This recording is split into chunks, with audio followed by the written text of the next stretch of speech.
Good morning, y'all. So, the topic this morning is temptation is temporary. So, something I want to point out is a lot of time we blame the devil for a lot of stuff. We say, oh, the devil's, tempting me. The devil's making me do this. The devil's making me do that. And something I want to bring your attention to is all the devil can do is present you with an opportunity. And after he presents the opportunity to you, once you take it, you now have a taste for that hunger. That hunger is building up on the inside of you. Now you want the things that he tempted you with. So after a while, the devil isn't even your problems. Your flesh is. Pastor Michael Todd made an example this past weekend. He said if you brought him Chinese food, he would want it. He would want it so bad. But if you brought him seafood, he wouldn't be tempted at all because that's not what he has a hunger for. That's not what he has a taste for.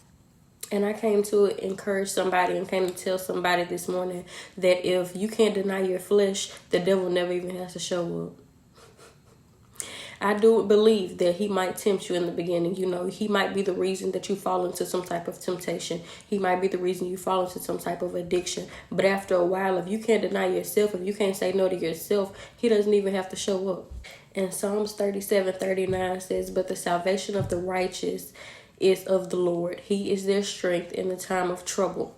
So the righteous are only righteous because God is their strength. In their time of temptation, in their time of weaknesses, they have a greater source to pull from. My God. God says, I can get you out of that temptation. I can give you the desires that are good. That I can take away these bad desires, but you have to pull from a greater source, my God. You have to pull from a greater source. God says the devil is trying. He tried before and he tried before and he tried before and you kept falling for it. So now you're just in a cycle, my God. You are in a cycle of something that the devil did start, but now you are the source of.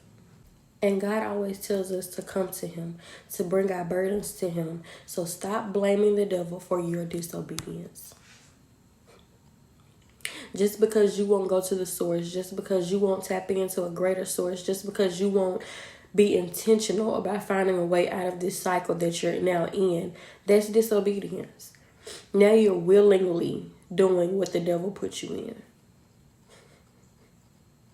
Y'all, I'm trying to make this very plain because people like to make it very complicated and it's very simple. At this point, you're being disobedient. At this point, you're willfully sinning. Let's not blame the devil for our disobedience. Y'all have a blessed day and a blessed weekend. Love y'all.